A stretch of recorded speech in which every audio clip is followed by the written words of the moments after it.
Em 1 Samuel 2:26, as escrituras dizem que Samuel crescia e era agradável a Deus e agradável aos homens. O presidente Monson contou uma história num dos seus discursos memoráveis, chamado Rótulos, de um presidente de ramo de Kingston, no Canadá, quando ele foi presidente de missão.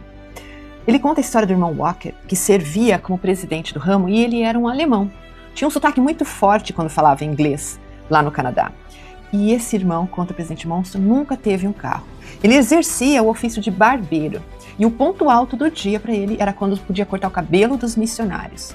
E quando chovia muito forte, conta-se que esse irmão pagava o táxi para que os missionários pudessem voltar para sua casa de carro, enquanto ele mesmo iria a pé, com seu guarda-chuva para casa. Ele cortava o cabelo dos missionários sem cobrar nada.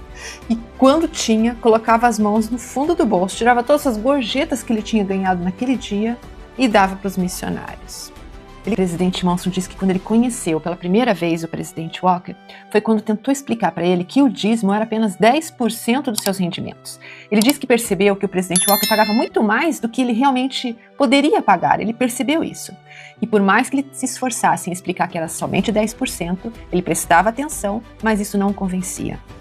Ele simplesmente adorava pagar tudo o que podia ao Senhor. E isso equivaleria a metade do que ele ganhava de sua renda na época. E a sua querida esposa sentiu o mesmo que ele. E desse modo ele pagou sua vida, o dízimo, durante toda a sua vida, enquanto teve uma vida produtiva. Gustav e Margaret estabeleceram um lar que era um pedaço do céu na terra. Eles não foram abençoados com filhos, mas agiam como os pais de todos os visitantes do ramo ou de todos os missionários que eles conheciam. Um líder sofisticado de Ottawa certa vez disse assim, quando visitava o ramo de Kingston: saio de lá com o espírito renovado e determinado a viver cada vez mais próximo do Senhor. Será que o Senhor honrou a fé desse servo? Essa fé tão inabalável? O ramo de Kingston prosperou. O número de membros superou a capacidade do salão eslovaco alugado e eles se mudaram para uma capela mais próxima, moderna e linda. O presidente Sister Walker serviu uma missão de proselitismo na sua terra natal, na Alemanha, e mais tarde como presidente do belo templo de Washington. Então, o presidente Monson, nessa ocasião em que faz esse discurso, ele diz: apenas há 3 meses, com sua missão da mortalidade concluída, Gustav Walker faleceu pacificamente, enquanto era envolvido nos braços amorosos de sua companheira eterna. Apenas um rótulo parece adequado para um servo tão obediente e fiel. Aos que me honram, honrarei.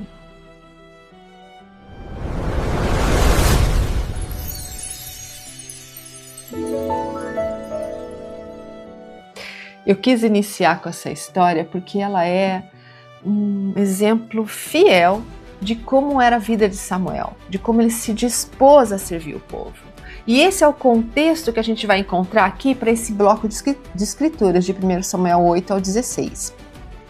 O que acontecia anteriormente? Samuel assume como juiz de toda a terra de Israel, também assume o posto de profeta e de sacerdote. Então ele tinha 3 posições importantes para o reino ali de Israel. E ele serviu durante muitos anos a este povo. No entanto, começou a envelhecer e deixou com que seus filhos começassem a tomar essa posição de juiz. Até interessante, se a gente observar no mapa, ele coloca os seus filhos lá no sul de Israel, longe de onde ele atuava. Ele fazia muitas viagens para fazer essa atuação como juiz, e eu acho que isso era extremamente cansativo. Então ele coloca os filhos no sul, até que os anciãos começaram a conversar sobre isso com ele, não satisfeitos com as atitudes de seus filhos. Samuel tinha 2 filhos, o mais velho se chamava Joel e o segundo Abias. E as escrituras contam que eles eram corruptos. Toda vez que tinha um caso, eu fico imaginando isso, em vez de dar à justiça aquilo que merecia, eles, por suborno, burlavam a lei. Então os anciãos não estavam satisfeitos com isso. E lá no capítulo 8, no versículo 5, diz assim: e disseram-lhes os anciãos: eis que já estás velho, e teus filhos não andam pelos teus caminhos. Constitui, pois, agora um rei sobre nós, para que ele nos julgue como tem todas as nações. Então eles queriam aquilo que as outras nações tinham. Isso já dá um princípio aqui para nós, das vezes em que agimos dessa forma. Só porque o outro tem, eu também quero. Não tem aquela expressão, a grama do vizinho é mais verde? A gente parece que o outro tem mais coisas interessantes do que nós e desejamos aquilo. É isso que está acontecendo aqui. Eles queriam um rei. Eles queriam um rei para lutar as suas batalhas. E esse desejo de ter um rei possivelmente foi crescendo por conta dos filisteus. Nós vamos ver ao longo desses capítulos aqui como os filisteus começaram a incomodar Israel naquela época. E havia ganhado cada vez mais poder e influência dentro dos seus territórios. No versículo 7, o Senhor vai dar uma resposta a Samuel quando ele vai buscar o Senhor sobre esse assunto. As escrituras contam que Samuel fica angustiado com esse pedido. Ele não gosta muito, o que eu acho que ele leva também para o lado pessoal. Será que eu não sou suficiente como juiz? Ou os meus filhos não são suficientes para vocês? Eu acho que ele levou para um lado pessoal. Tanto que quando ele vai nomear o rei, ele vai fazer um discurso, e nós vamos ver aqui, ele justifica isso. Não fui eu um bom juiz? Não trabalhei com vocês durante tanto tempo, etc, etc, etc. Ele vai falar isso. Mas o Senhor vai dizer para ele o seguinte, no versículo 7, não te tem rejeitado a ti, o povo não está te rejeitando, antes a mim me rejeitado, para eu não reinar sobre eles. Para além desse sentimento que Samuel nutria, ele também tinha bem claro o que significava ter um rei naquele momento, o que significava para o povo ter um rei naquele momento. Lá em 2 Nefe, no capítulo 10, versículo 14, Jacó vai falar sobre esse sentimento. Lembra-se quando Lamã e Lemuel se separam de Nefe, e Nefe vai ser chamado como povo nefita, e o povo nefita tem o desejo de que ele seja rei para eles. E ele foi, de certa forma, como um rei para os nefitas, e foi um rei muito justo, se a gente pensar nisso. Mas Jacó ele vai dizer assim, pois quem levantar um rei contra mim, perecerá, porque eu, o Senhor, o Rei dos céus, serei seu rei, e serei para sempre uma luz para aqueles que ouvem minhas palavras. O principal motivo aqui que o Senhor não queria, já vou dizer outros motivos que seriam bem relevantes, é que ele era o rei. Ele não queria que Israel sentisse a necessidade de ter um outro rei. Jesus Cristo é o nosso rei. Nós já temos isso bem claro. O presidente Holland, falando sobre isso, ele fala assim, a dolorosa ironia desse episódio é que eles já tinham um rei, e o rei ia diante deles e travava suas batalhas. Ele era Jeová, rei de todos, mas eles não mais teriam Jeová para governá-los. Não mais o teriam para lutar suas batalhas. De maneira condizente com o tema de tantas lições da história, consequências dolorosas sobrevieram quando foi tarde demais para evitá-las. Tempos depois, o povo lamentou: por que a todos os nossos pecados acrescentamos este mal de pedirmos para nós um rei? Samuel diz para eles assim: um rei vai cobrar taxas onerosas sobre vocês, vai ter tributos para que ele sustente um reinado. Ele diz ainda, ele vai recrutar suas filhas, seus filhos, para lhe servir como servos. Teria uma administração muito mais elevada do que eles conheciam como um juiz. Eles teriam que recrutar essas pessoas para servir nos palácios. Tomaria suas propriedades particulares, tomaria suas terras, seus rebanhos, requeriria seus cavalos. Então Samuel, tentando convencer o povo, colocava todos esses argumentos e eles diziam, não, nós decidimos, queremos ter um rei. Em Deuteronômio 17, dos versículos 14 ao 20, Moisés, sabendo que um dia isso chegaria a um ponto, porque mesmo na época de Moisés, o povo já pensava em chamar um novo capitão, ou que Moisés fosse seu rei, e ele nunca querendo isso, ele vai delimitar o que seria um rei justo. Isso é muito interessante, está lá em Deuteronômio, que é séculos antes do que está acontecendo aqui com Samuel. Ele vai dizer assim, no versículo 14, olha que interessante: quando entrares na terra que te dá o Senhor teu Deus, e a possuíres, e nela habitares, e disseres, porei sobre mim um rei, assim como tem todas as nações que estão ao redor de mim. Olha, irmãos, Moisés não conhecia Canaã. Moisés não morou em Canaã. Não é interessante? Ele tinha a visão, a consciência do que aquilo significaria para o povo. Então ele já traz isso aqui. Aí ele vai dizer como ele deveria chamar um rei e de que jeito o rei deveria governar. No 15, 16 até o 20 vai dizer assim: esse rei tem que ser escolhido por Deus, dentre os seus irmãos, não pode ser um rei estrangeiro ou estranho. Ele diz no 16, não deve multiplicar para si cavalos. Aqui não é sobre criar cavalos, mas ter exércitos, porque o Senhor é o Senhor dos exércitos. O Senhor é quem lutaria as suas batalhas, então não deveria ter um exército. E a gente vai ver quando ele fala isso para Gideão, quando ele diz assim, Gideão vai lá e chama 30 mil homens para lutar. Ele diz assim, não, é muito. E ele vai diminuindo e vai tornando até 300. O Senhor queria isso. Queria que eles reconhecessem que era o Senhor que lutava suas lutas. Então, que não tivesse um exército, que não multiplicasse cavalos. E diz assim também, tampouco multiplicasse mulheres.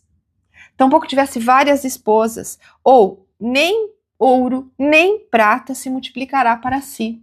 Não teria aquela luxúria, aquele trono, com o desejo de cada vez ter mais. E ele fala também, escreverá para si uma cópia desta lei, que é a lei mosaica, os 10 mandamentos. Ele diz assim, terá isso bem claro dentro do seu reinado. E não se desviará disso. Ele diz assim, ó, nele lerá todos os dias da sua vida, ou seja, pautaria suas atitudes nas escrituras. E assim ele vai delimitando como deveria ser esse rei. Se a gente pudesse fazer uma análise aqui dos reis que Israel teve, ou o livro de Mórmon teve, os reis que cumpriram esse padrão foram bem sucedidos. Nefe, da forma como ele reinou entre os nefitas, rei Benjamim, rei Mosias, bem sucedidos. Não tinham várias mulheres, não tinham um exército, pautava nas escrituras suas atitudes, liam as escrituras para o seu povo. O contrário disso, infelizmente, Saul, a gente vai ver aqui, Salomão, com várias mulheres, foi declinando ao longo do seu reinado, o rei Noé, no livro de Mórmon. A gente percebe esse perfil e de que forma Moisés já previa que não, o Senhor não permitiria que esse tipo de rei prosseguisse. Mas então por quê? Por que o Senhor permitiu que Israel tivesse um rei? Ele diz, presidente Benson ensinou sobre esse princípio de ter permitido que Israel tivesse um rei. Deus tem que operar por meio de mortais com diferentes graus de progresso espiritual. Às vezes, ele atende temporariamente aos pedidos insensatos dos homens para que aprendam com suas próprias experiências infelizes. Alguns chamam isso de o princípio de Samuel. Os filhos de Israel queriam um rei, como todas as outras nações. Então Deus concedeu-lhes um rei e deixou que sofressem. Eles aprenderam da maneira mais difícil. Deus queria que fosse de outra forma, mas dentro de certos limites, ele concede aos homens de acordo com seus desejos. E assim foi. Saul então vai ser ungido por Samuel como rei. E olha como isso se deu. As escrituras contam que o povo já tinha um olhar sobre Saul para ser rei. Desejava que ele fosse rei. Ele era da tribo de Benjamim, uma tribo pequena. Saul era filho de Quis e ele criava jumentas. E a história começa com Saul buscando as jumentas do seu pai junto com seu servo. As jumentas se perdem, eles vão por várias cidades buscando essas jumentas, até que, não as encontrando, decidem voltar com medo que o pai ficasse preocupado com a ausência dele.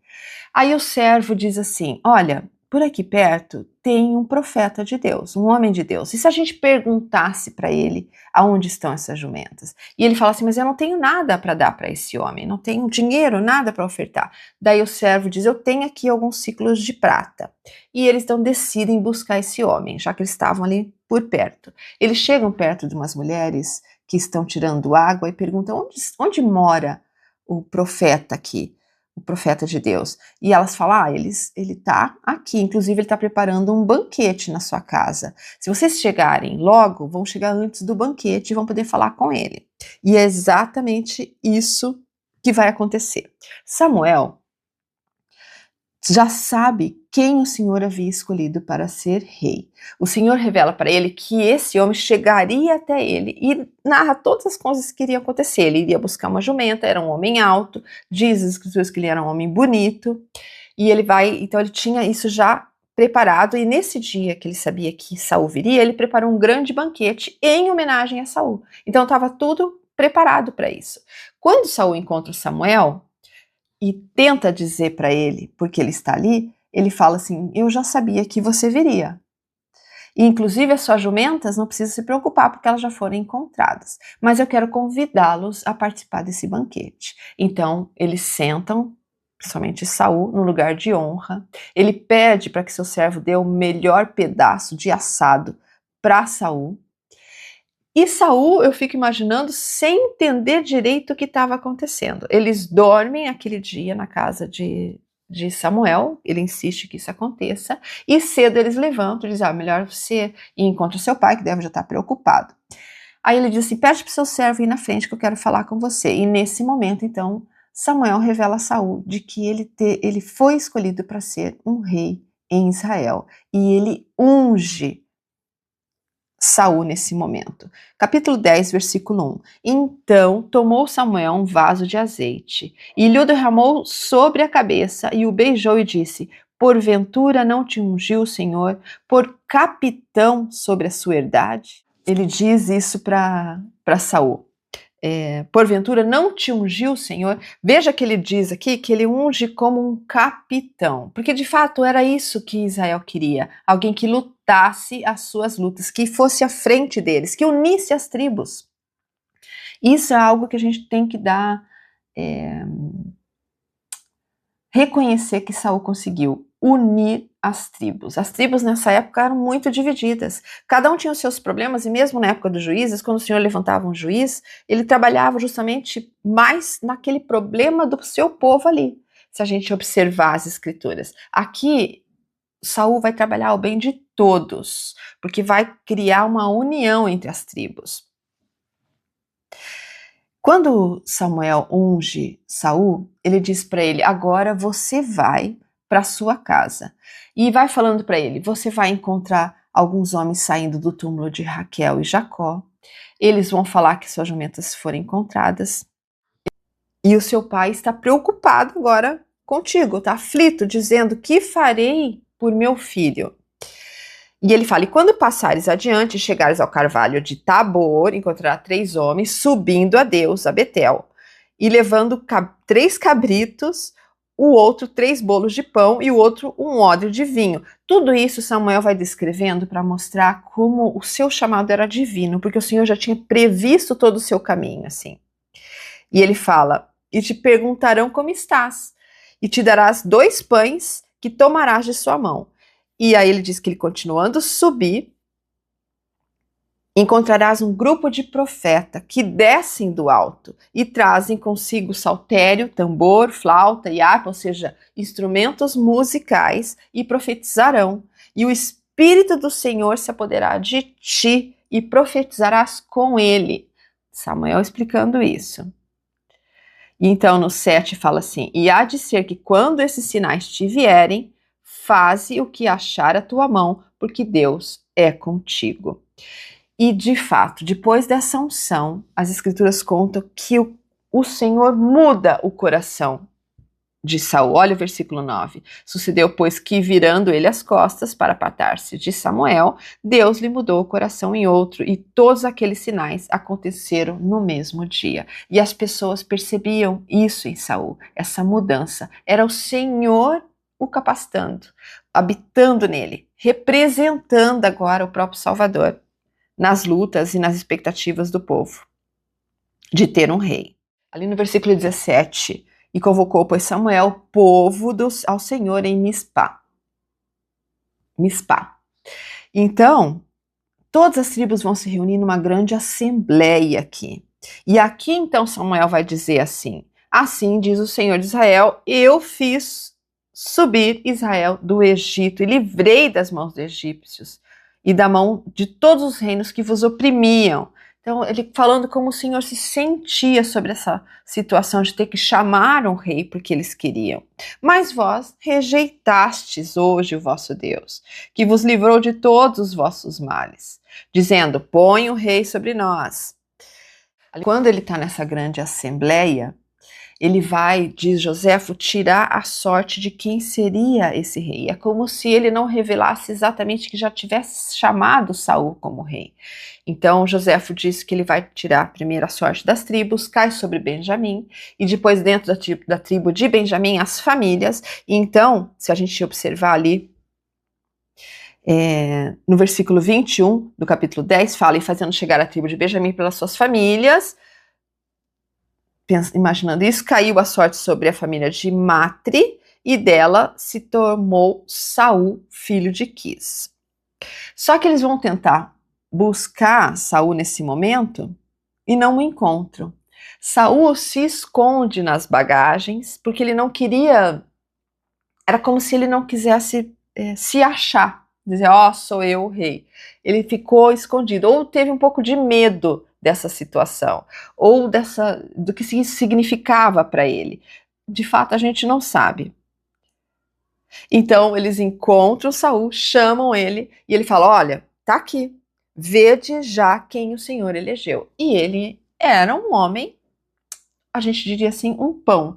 Se fosse colocar um ator para representar Saul, eu que sou da velha guarda, diria, vamos colocar o Reinaldo Ginechini. Bonito, alto, tá lá como Saul. Era tudo que o povo de Israel queria, alguém para representar o povo de Israel. Diz que ele tinha mais ou menos 30 centímetros a mais que a maioria dos homens.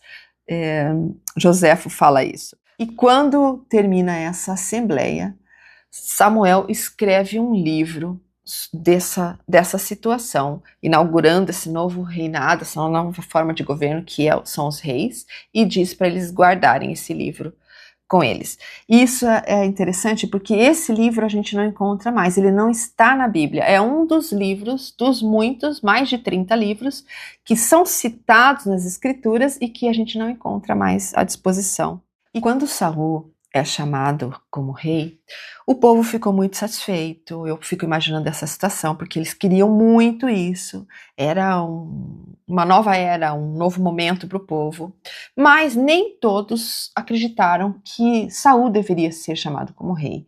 Então nem todas as tribos, naquele momento, apoiaram Saul. A gente vai perceber isso no desenrolar ali no finalzinho do capítulo 10, mas também agora no capítulo 11, a primeira situação que vai acontecer enquanto ele é rei.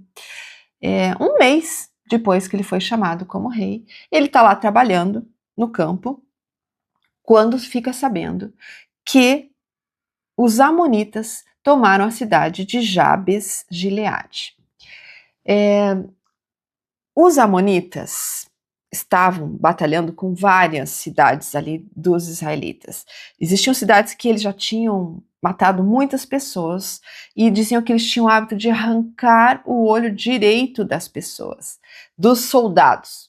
Eles fizeram isso com muitas cidades e chegam em Jabes Gileade e falam, olha, da mesma forma que fizemos com as outras cidades, vamos fazer com vocês. Vamos arrancar os olhos de seus soldados, dos seus homens aqui. E ele fala, não, por favor, nos dê um tempo para a gente se organizar. Eu achei isso muito interessante, porque eles vão dar. Eles pedem, nos dê pelo menos 7 dias para a gente entender se tem alguém que pode nos ajudar a nos livrar dessa situação. Eu não entendi por quê. Eles aceitaram. Então, tudo bem, vocês têm 7 dias. Se durante 7 dias vocês não encontrar ninguém que vai lutar contra nós, vocês vão ser nossos servos, vamos tomar essa cidade, vamos arrancar o olho direito de todos os homens.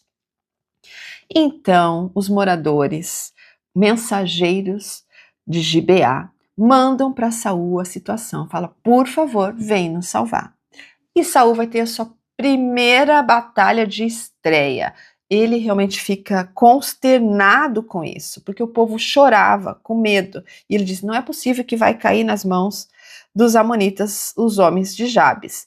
Então o Espírito do Senhor se apoderou de Saul e ele ficou muito irado e disse: vamos nessa batalha. Ele conta que ele pegou um par de bois e ele estava lá cultivando a terra com esses bois, corta esses bois em pedaços e manda para cada tribo. E fala assim: qualquer que não seguir Saul e Samuel, assim se fará com seus bois. Ou seja, eles comprariam uma grande briga se não se reunissem como soldados e fossem no auxílio de seus irmãos.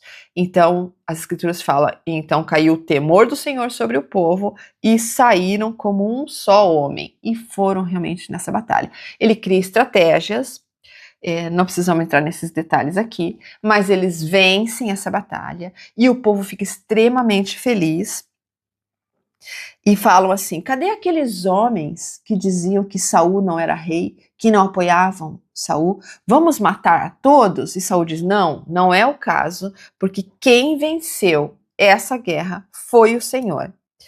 E então eles se alegraram e oferecem sacrifícios, e isso foi uma estreia muito legal, muito bonita. Acontece que no segundo ano de seu reinado, as coisas começam então a entrar de um jeito contrário ao que a gente estava esperando aqui. Os filisteus dominavam boa parte de Canaã, da área mais fértil, mais próximo do mar. E quando Saul é chamado como rei, ele se mantém na tribo de Benjamim, onde ele morava, continua morando na mesma cidade, e seu filho, Jonatas, vai trabalhar numa faixa de divisa entre os filisteus. E os filisteus, como dominaram boa parte das terras de Israel, colocavam nelas, eles chamavam de guarnições dos filisteus. Então, os filisteus tomaram partes da terra do povo de Israel e colocavam guarnições, como se fossem postos de vigia. E Saul manda Jonatas para lá. E Jonatas, vendo essa situação dessas guarnições filisteias nas terras dos hebreus, ele simplesmente toma uma dessas guarnições, que estava em Gibeá, mata muitos filisteus, isso está no versículo 3 do capítulo 13, e esse ato de Jonatas provoca a ira dos filisteus, que vai contra Israel. E nesse momento, então, Saul, sabendo disso, toca sua trombeta de guerra, como a gente já conhece, e chama todos os hebreus para ir para essa guerra, para essa grande batalha. Só que começaram a temer muito o povo, essa situação. Então ele diz para Samuel: venha a meu auxílio e venha oferecer holocausto ao Senhor, um sacrifício para que o Senhor nos abençoe nessa guerra. Então Saul estava em Mispá, onde ele foi chamado, se tornou um símbolo para ele, essa cidade. E os soldados começaram a ir para o seu encontro das tribos, imagina essa cena, mas vendo os filisteus, que eram um povo numeroso, e como eu já disse anteriormente na aula passada, eram fortes em batalha, tinham tecnologias diferentes do povo de Israel para batalha, seus carros de ferro, começaram a fugir. Diz as escrituras que eles se escondiam dentro das cavernas, voltavam para suas terras, eles fugiram realmente, se esconderam para não servir nesse exército. E Saul, preocupado com isso, pede para Samuel ir lá sacrificar. E Samuel diz: me espere que eu vou, espere 7 dias que eu irei. Passou os 7 dias, Samuel não apareceu. E o povo, os homens, começaram a se debandar. E Saul, preocupado com essa situação, não quis mais esperar. Então ele vai lá e oferece ele mesmo um sacrifício ao Senhor. Até que então Samuel chega, encontra essa situação, e essa foi a primeira pisada de bola de Saul. Saul poderia ter sido um bom rei. No entanto, eu, sinceramente, pensando sobre essa situação, eu acho que o Senhor escolheu Saul para dar uma lição no povo. Porque o povo queria tanto rei e queria da forma deles, porque eles já tinham elegido na sua mente seu próprio rei, já pensavam em Saul como rei, um homem forte, bonito.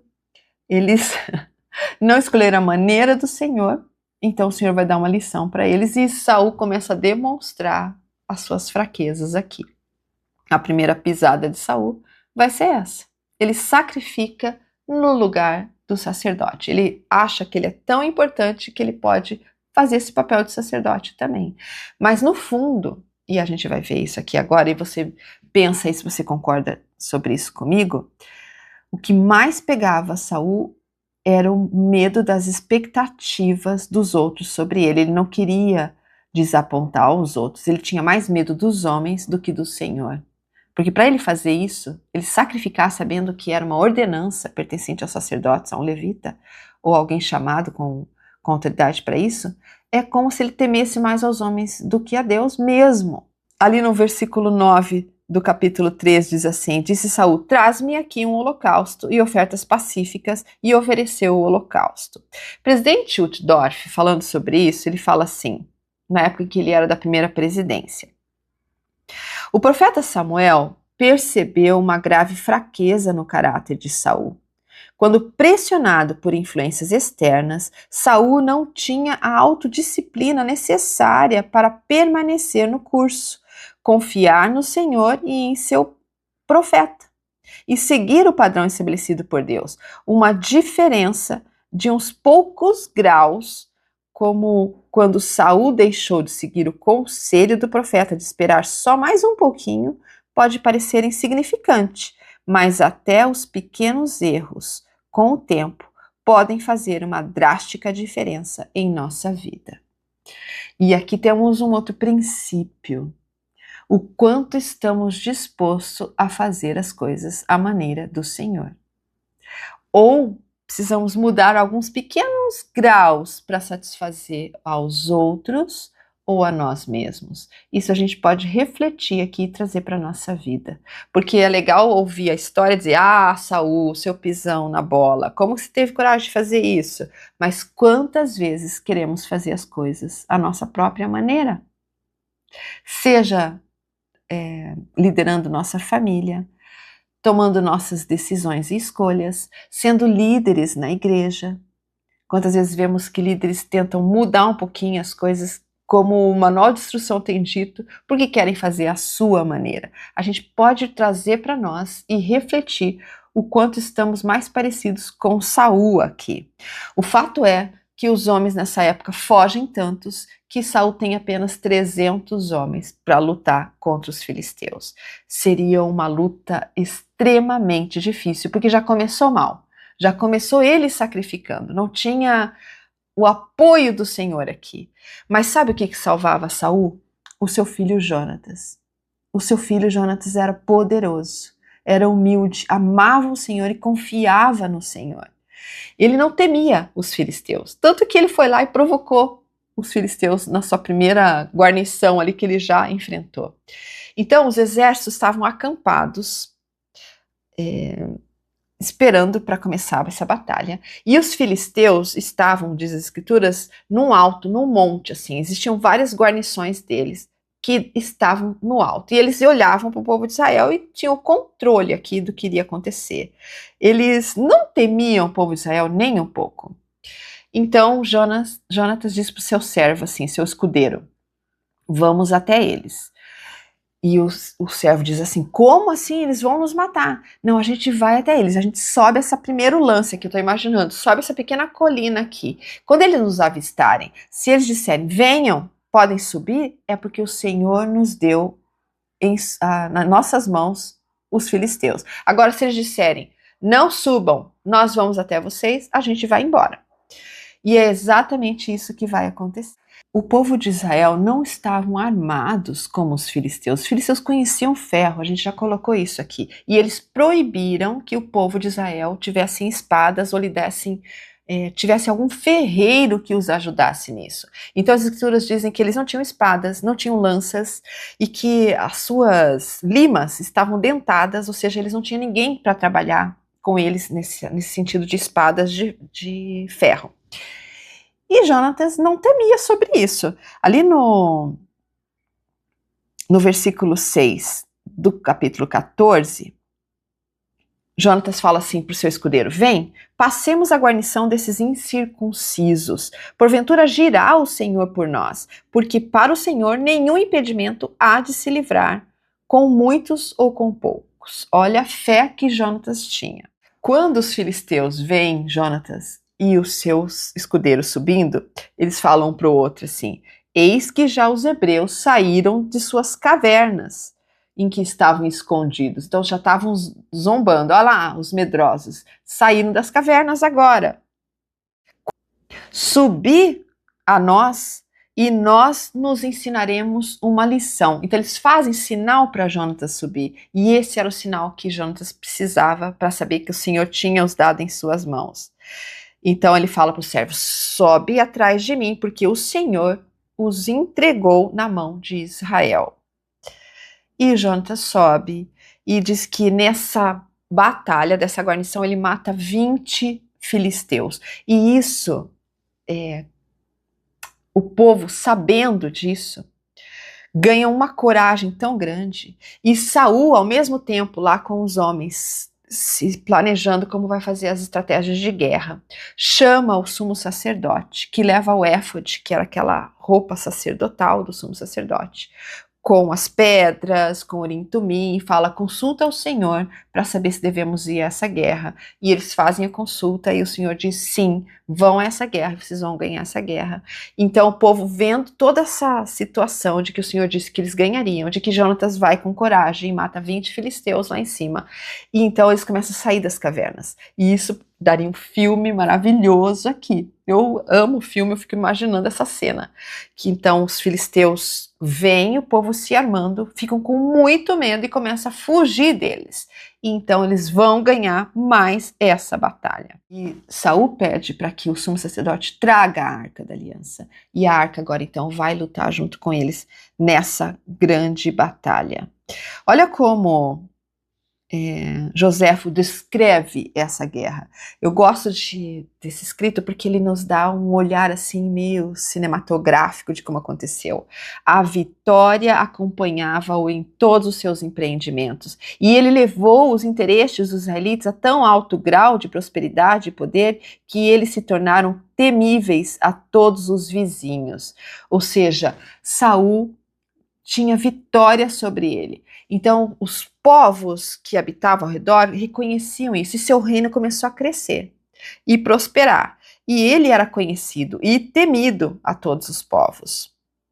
Mas, com o tempo, vai acontecer sua segunda pisada de bola. Saul não obedece ao Senhor mais uma vez. O Senhor pede para que Saul lute contra os amalequitas. Lembram-se lá na jornada de Êxodo, em que o povo de Israel no deserto era atacado pelos amalequitas, que vinham e saqueavam por trás, matavam os idosos, mulheres, crianças, que cansados na jornada ficavam para trás. E o Senhor, na sua ira, diz: eu vou um dia exterminar esse povo.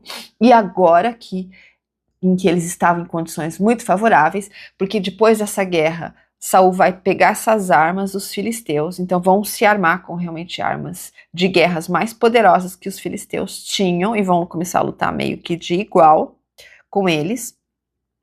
O Senhor pede para que eles vão até os amalequitas e praticamente os extermine. Pede para que ele mate todo o povo nessa grande guerra.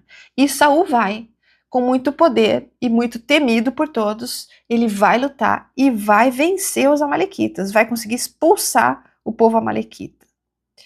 Acontece que o Senhor disse o seguinte para eles, para Saul: mate todo o povo e não é para deixar ninguém vivo e não é para trazer nenhum despojo dessa guerra. Nem todas as guerras que eles tinham, eles eram proibidos de ter os despojos de guerra, mas especificamente nessa o Senhor não queria nada que pertencesse aos amalequitas. Talvez pense assim, mas que ódio era esse do Senhor contra os amalequitas? Na realidade, os amalequitas eram um povo extremamente desobediente. E eu não sei, isso não está escrito nas escrituras, mas para mim, é como se o Senhor, já que conhece o futuro, estava prevendo o que poderia acontecer se os amalequitas ainda continuassem a lutar ou vivos aqui para o povo de Israel, para os seus propósitos. Alguma coisa tem que a gente não consegue alcançar a visão aqui. Já experimentaram isso? Às vezes a gente quer fazer um julgamento, mas não conhece o todo. E a gente fala assim, como que isso está sendo possível, está acontecendo agora? Mas com o tempo a gente começa a entender, as coisas começam a se encaixar, falar, é por isso que tal coisa aconteceu, é por isso que esse líder disse para a gente fazer isso.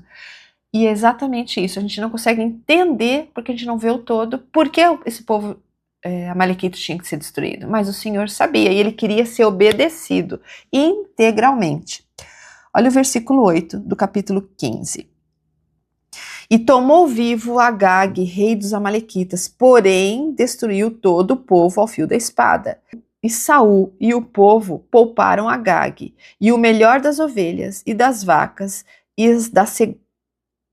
as da segunda ordem, e os cordeiros, e o melhor que havia, e não os quiseram destruir totalmente. Porém, toda coisa vil e desprezível destruíram totalmente. Depois dessa guerra em que Saul sai vitorioso, o Senhor vai falar com Samuel e vai dizer: não estou feliz com as atitudes de Saul, me arrependi de tê-lo chamado como rei. E diz: eu vou escolher um outro rei para o lugar dele. Já era previsto, ele já tinha dito isso quando ele vai e oferece sacrifício. Olha, o que você fez não vai ser perdoado.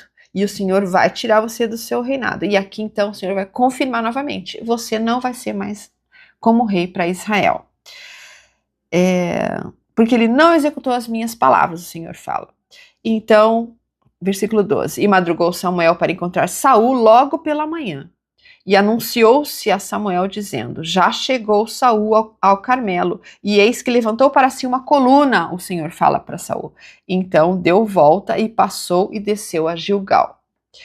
Foi, pois, Samuel a Saul e disse: bendito sejas tu do Senhor, executei a palavra do Senhor.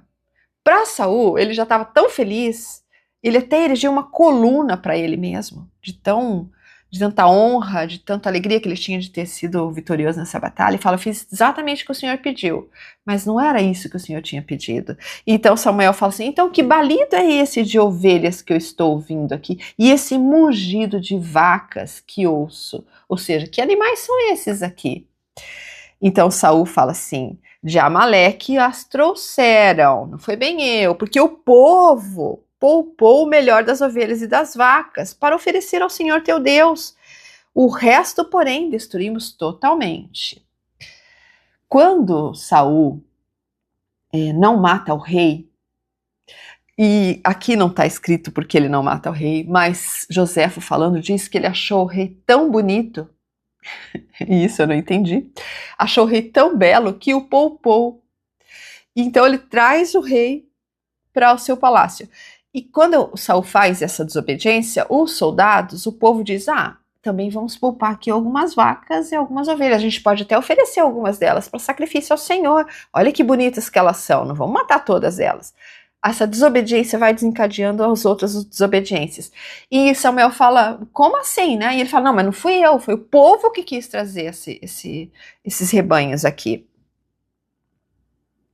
E daí no versículo 17, e disse Samuel: porventura sendo tu pequeno aos teus olhos, porque quando ele vai chamar Saul como rei, Saul diz assim: eu, que sou da tribo de Benjamim, que é a menor das tribos, eu sou o menor da casa do meu pai, como eu vou ser rei? E aqui Samuel coloca o dedo na ferida e fala: sendo tu pequeno aos teus olhos, não foste feito cabeça das tribos de Israel? E o Senhor te ungiu rei sobre Israel? E ele falou assim: e o Senhor não disse: vai e destrói totalmente esses pecadores, os amalequitas, e peleja contra eles, até que os aniquiles? E ele fala: você não fez isso que o Senhor pediu. Não fez exatamente, não deu ouvidos. E Saul diz assim: me perdoa, realmente eu não dei ouvidos ao Senhor. Ele reconhece aqui, mas ele pede: por favor, fique conosco e sacrifica agora em agradecimento ao Senhor. E Samuel não quer nem sequer fazer isso. Ele se vira as costas. Quando ele está tentando sair, Saul segura pelas vestes, arranca um pedaço das vestes de Samuel, e ele fala: assim como arrancar esse pedaço das minhas vestes, seu reino vai ser totalmente destruído. E o Saul fala para ele, mas eu estou fazendo isso para fazer um sacrifício ao Senhor. A gente trouxe essas ovelhas para fazer um sacrifício. E aí no 22 vai falar essa famosa escritura.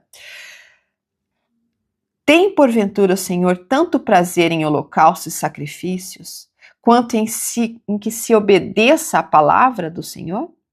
Eis que o obedecer é melhor do que o sacrificar, e o atender é melhor do que a gordura dos carneiros. O Senhor quer mais obediência do que sacrifícios. Às vezes achamos que os nossos pecados podem ser justificados aos sacrifícios, pequenos sacrifícios que fazemos. Às vezes de levantar cedo aos domingos para ir à igreja, ou de deixar de fazer alguma coisa que mais gostamos, mas ainda assim pecamos, ou ainda assim não obedecemos a todos os mandamentos. O elder Robert Hales, falando sobre isso, ele fala: Saul não seguiu o mandamento do Senhor, fez o que chamo de obediência seletiva. Confiando em sua própria sabedoria, ele poupou a vida do rei Agag e trouxe de volta o melhor das ovelhas, das vacas e de outros animais. Como Saul não obedeceu com exatidão, como decidiu obedecer de forma seletiva ou seletivamente, ele perdeu a oportunidade e o arbítrio de ser rei. E de fato perdeu. Nós vamos ver ao longo da história que Saul, dele é retirado esse espírito do Senhor como rei, e é dado nele um espírito de discórdia, de confusão, de medo. É como se Satanás ocupa esse espaço agora que o Senhor deixa, e ele parece um enlouquecido, até tenta achar em outros lugares como poderes ocultos através de uma bruxa para guiá-lo em suas batalhas, em seu governo, e depois é morto em batalha. E aqui então o Senhor vai chamar Davi. Samuel fica inconformado, porque Samuel amava Saul de alguma forma. Foi o primeiro rei que ele ungiu. Ele tinha esperança de que ele desse conta e que fosse um bom rei, porque Samuel já estava velhinho. Eu penso o desalento dele aqui. O que nós vamos fazer agora? Não temos mais um rei. O Senhor disse que não vai mais ter Saul como rei. E ele chorava sobre isso. Até que o Senhor, no capítulo 16, é nosso último capítulo aqui, diz assim para Samuel: até quando terás dó de Saul, havendo-o eu rejeitado, para que ele não reine sobre Israel?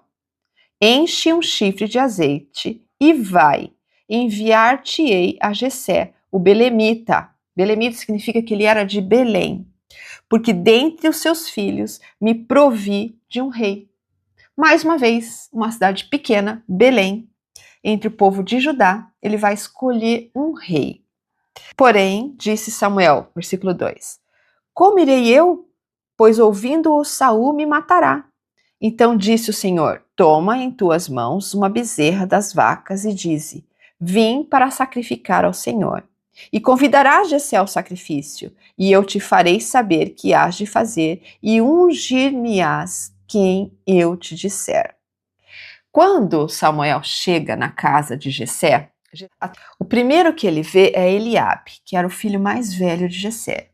As escrituras dizem que ele era um homem forte, bonito, ele era um guerreiro. Então Samuel diz, é esse. Logo Samuel diz, é esse que o Senhor escolheu. Aí no versículo 7, o Senhor fala assim para Samuel, não atentes para a sua aparência, nem para a altura de sua estatura, porque o rejeitei. Porque o Senhor não vê como o homem, pois o homem vê o que está diante dos olhos, porém o Senhor olha para o coração. Então Samuel diz, você tem outros filhos? Sim, tenho. Então ele chama os outros, todos bonitos, diz as escrituras, homens fortes, e ele fala, parece que não é nenhum desses, tem mais algum? E Davi estava no campo. Davi era um pastor, estava pastoreando. Jessé nunca imaginava que era Davi, o mais novo, o escolhido, então por isso nem apresentou para Samuel. Então Samuel pede para que ele traga, e fala, enquanto ele não chegar aqui, nós não vamos comer desse sacrifício que eu vim fazer aqui. Então Davi chega e é ungido como rei. Essa unção era uma prática comum do Velho Testamento. Ela simbolizava uma mudança de status na designação de um chamado divinamente inspirado, relacionado aos ofícios sagrados de profeta, sacerdote e rei. O azeite de oliva era associado à pureza, à cura e ao Espírito Santo. Muitas vezes era carregado em um chifre que representava força e poder. Assim como a unção de Saul anteriormente, a unção de Davi foi seguida pelo recebimento do Espírito do Senhor. Davi e outros que foram ungidos na antiguidade, às vezes eram chamados de ungidos.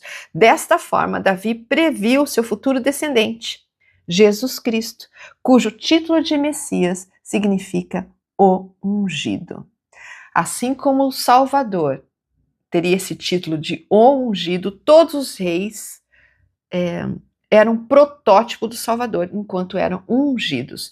Até aqui nós conhecíamos a função de sacerdote e profeta. Nós vamos conhecer uma outra função, que é de rei, que o Senhor acumula todas essas funções. Gostaria de falar um pouquinho sobre a forma como olhamos aos outros, como julgamos os outros. C.S. Lewis, um grande escritor que eu admiro muito, disse certa vez: é algo sério viver em uma sociedade construída por possíveis deuses e deusas. É algo sério lembrar que a mais desinteressante e estúpida das pessoas com quem falamos pode um dia vir a ser alguém que, se a víssemos agora, nós nos sentiríamos fortemente impelidos a adorar. Não há pessoas comuns. Você jamais conversou com um mero mortal. As nações, as culturas, as artes, a civilização, essas coisas são mortais e a vida delas é para a nossa como a vida de um mosquito. São imortais aqueles com quem brincamos, trabalhamos, casamo-nos, que esnobamos e exploramos. Julgamos pela aparência e não é assim que o Senhor vê. O Senhor olha para cada criatura com o coração e do que ela é capaz de se tornar. Jesus Cristo via as pessoas assim. Todas as vezes em que tinha uma cura, um milagre sucedendo à vinda de Cristo, ele olhava para a pessoa, para o coração. Se nós imaginarmos agora, quando ele olhou para aquele capitão romano, dos exércitos romanos, que vem a ele buscando a cura de seu servo, e ele é repreendido, ele é só um romano, você vai lá dar cura a ele, ele também é como um filho de Deus, e o Senhor via o potencial daquele homem. E assim foi com a mulher com fluxo de sangue, e todas as suas curas, a viúva de Naim, que ele traz à vida seu filho. Presidente Nelson fala assim: meus queridos irmãos e irmãs, a maneira como tratamos uns aos outros realmente importa. A maneira como falamos com as pessoas e sobre elas em casa, na igreja, no trabalho, na internet, realmente importa. Hoje peço que nossas interações com o próximo sejam mais elevadas e santas. Como que nós podemos seguir esse exemplo? Me tocou muito quando li essa citação. A forma como falamos sobre as pessoas, na nossa casa, na internet, importa. Porque o Senhor as vê de uma forma diferente. Nós julgamos no primeiro momento. Não sabemos o que realmente essa pessoa pode se tornar. Acho que a gente pode encerrar com esse grande princípio, essa aula maravilhosa que tivemos aqui, sobre dois grandes reis, Saul e Davi. Nós vamos ver mais sobre Davi a partir de agora. Mas a forma como o Senhor os via e os escolhia. Também gostaria de deixar mais forte aqui o sentimento de que o nosso grande rei deve ser Jesus Cristo. Ele é nosso rei, ele foi escolhido, ele é ungido para lutar as nossas lutas. Se permitirmos que ele seja o capitão de nossas vidas, nossas batalhas serão todas vencidas. Eu tenho certeza disso, vejo isso na minha vida, sei que isso é verdade. Que possamos olhar as pessoas como elas realmente são, reis e rainhas, sacerdotes e sacerdotisas, que vai possuir tudo que o Pai possui. São espíritos nobres, feitos de um material divino. Eu sei disso e oro que a gente possa ter conosco isso, esse princípio aqui, de olhar as pessoas de forma diferente, de ter a Cristo como nosso Rei. E testifico disso em nome de Jesus Cristo. Amém. Obrigada por estar comigo hoje aqui, mais uma vez, e espero vocês na próxima semana para a gente ver a história de Davi, que é extraordinário rei. Até lá!